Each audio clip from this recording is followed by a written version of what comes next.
Greetings! Welcome to the first annual Green Garden Green Energy Show. It was only recently that we went ahead last August and had solar collectors put on the roof of the house, set up with an electric car charging system and a Tesla Powerwall and the whole 9 yards. Anyway, this is not my first time around using the sun to power things. For years we've been heating the water with the regular solar hot water heaters on the roof. And I've used photovoltaics for small systems like opening and closing my gate and things like this. But this is the first time that I've ever attempted to create enough energy to use to power an entire house and to run my car so that we can really completely get ourselves away from fossil fuels. No more. Boy, it's been a real interesting experience, and I am learning a whole lot of the process. So, to review what we did here, we went, and originally, several years back, we put 2 panels of solar hot water. That's direct physical sun heating the plates and making the water hot. And that's been really good. It took about 30% off my electric bill, which in Hawaii is a lot of money. But recently we had a company named ProVision Solar here on the island design and install a full photovoltaic system for the house. We have part of the collectors on this side of the roof and part of the collectors on the other side. We used 17 of the SunPower American-made panels with copper backings. These are some of the most efficient and expensive solar collectors on the market. The things really put out. When we have a nice high blue day like today, whoa, the rest of our collectors are on this side of the house. It works out pretty well having them facing to the south, slightly east and slightly west. As the sun angle changes during the day and the earth rotates, we seem to actually get a little bit more energy out of the system because of that. Over here are all the panels and the hard wiring and shut-offs. Over there is the original electric meter that we had. It took a while, weeks, but Helco, the power company, finally came in and did switch our meters out for us so that we have meters that will limit the backflow up the lines.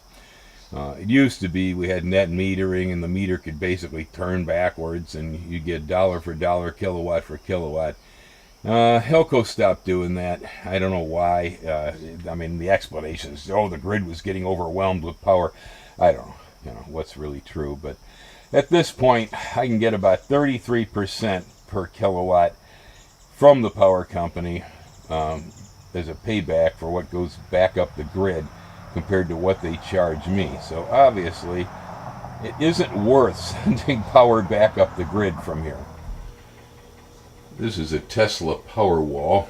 It is an AC battery. That's a technology that I really don't understand very well. To me, batteries were always DC, but that's what they say this thing is. And this is where the current from the panels on the roof are stored and then redistributed to the house.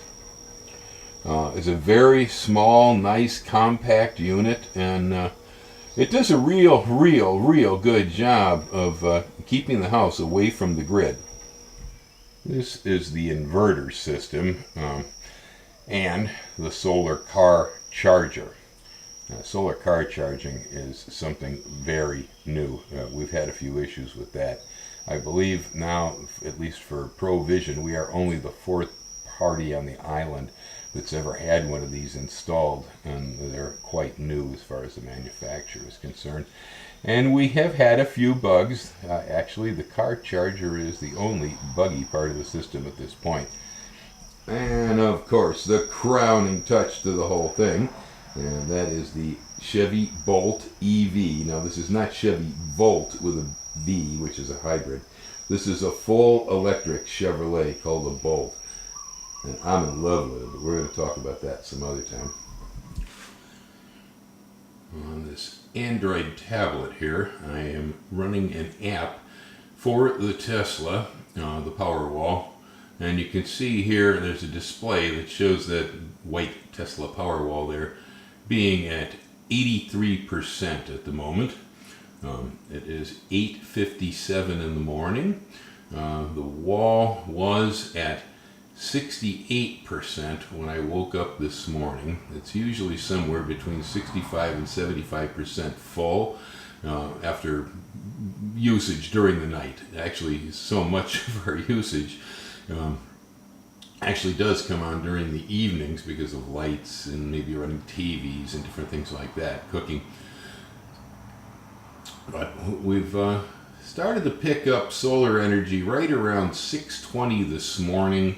We're now 2 hours into it, and we're already at 83%. Typically, on a decent day with pretty good sun, that wall will hit 100% maximum capacity usually around 10:30 in the morning. So we're an hour and a half or so away from being filled up. Once the wall begins to get filled up, then what happens is power will start to feed back to the grid, because I'm still grid tied here. Let me show you this display. Okay, you can see here the yellow symbol are the collectors on the roof. And so at the moment, it looks like they're making 3 kilowatts.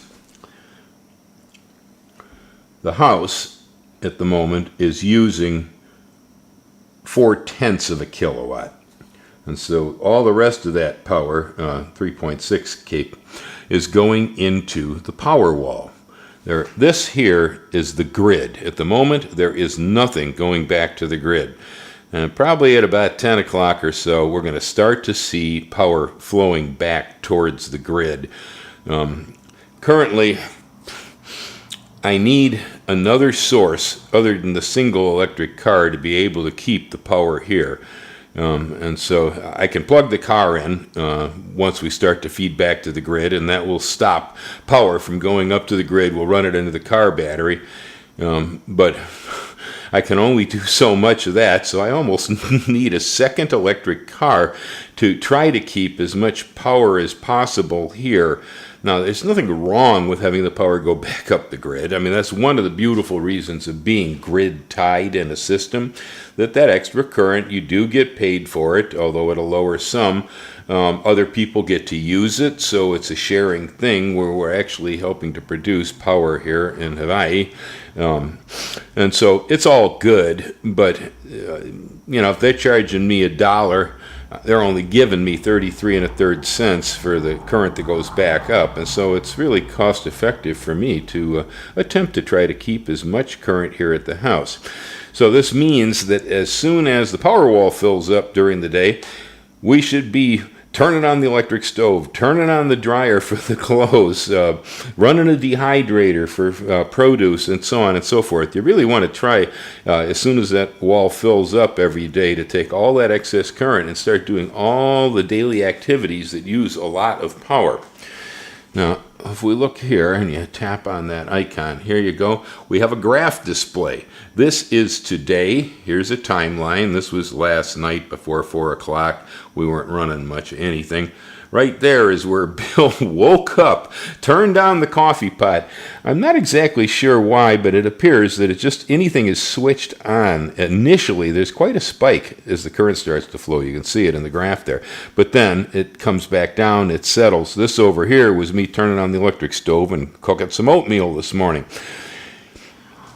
Okay, this shows when the current started coming into the power wall and how much is coming in, and there's a lot flowing in. We got way more current going into the power wall than is being used by the house at the moment.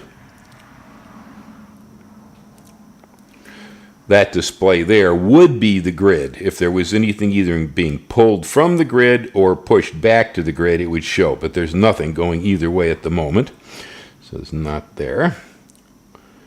Here are my collectors, and you can see here, right around 6:20 this morning, just about the moment I woke up, a little after, the power started coming on, and it's been climbing very steeply as the sun starts to come on around the top of the house here. This is quite an application. There's more to it than that. I'm very, very impressed with the Tesla app. One thing it shows me, for instance, is when I turn anything on in this house, I can actually tell what the power flow level is. I turned the studio on yesterday and was in there recording music. I could see the rise in how much was being drawn. Gives you a really good idea about what uses how much power in your house during the day. The clothes dryer is a killer. Charging the car is like running an arc welder. Running fluorescent lights and LED lights around here, not so much. Even the big smart TVs don't really seem to draw that much juice, a little bit. This app here is the Solar Edge app. That's the inverter in the car charger. Oh, it even gives me my how many megawatts are flowing through the system. We can see over here what the temperature and the weather conditions are today. There's a series of graphs on this, which again tells me my collector activity. See, and there's a graphing for the month, how much we've been producing. Over here we go. Okay, this one is for controlling the charger for the car. At the moment it's not plugged in, so there's nothing here.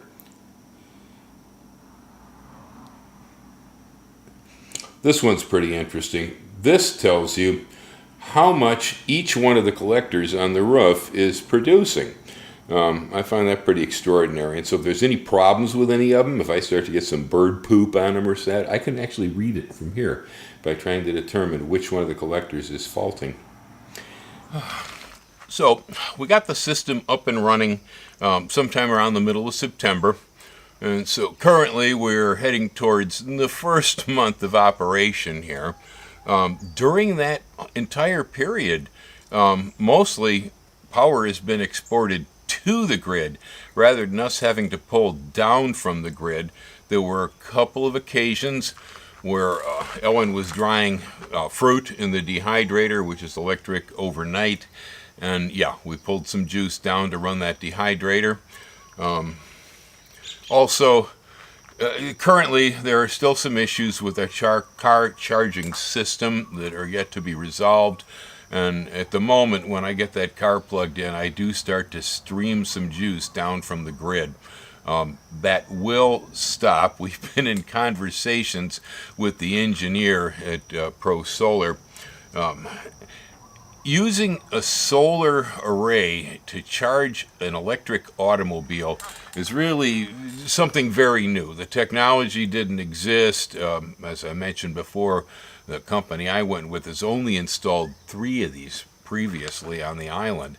I am number 4. And they are so new that the engineers don't even really understand how these things are working. And my insistence on the design when it was put in that I was going to be able to use almost entirely solar power, sun power, to run my car. I did not want to have to use grid power to do that unless it just happened to be an emergency and we needed to, we needed it. Okay, that's fine. You pay the power company to get your car running, but I didn't want to have to pay the power company. And well, what's happened to us here is that they overlooked a certain device. I don't recall at the moment the name of it, but I still am waiting for them to ship that device in. It takes about 2 weeks for it to get to the island, and they'll have to install it in my system. And what it will do will allow me, through the car charger app, to be able to literally cut the grid and the Tesla out of the system, allowing the current from the roof collectors only to flow into the automobile when I plug it in. So we're still waiting on that one appliance.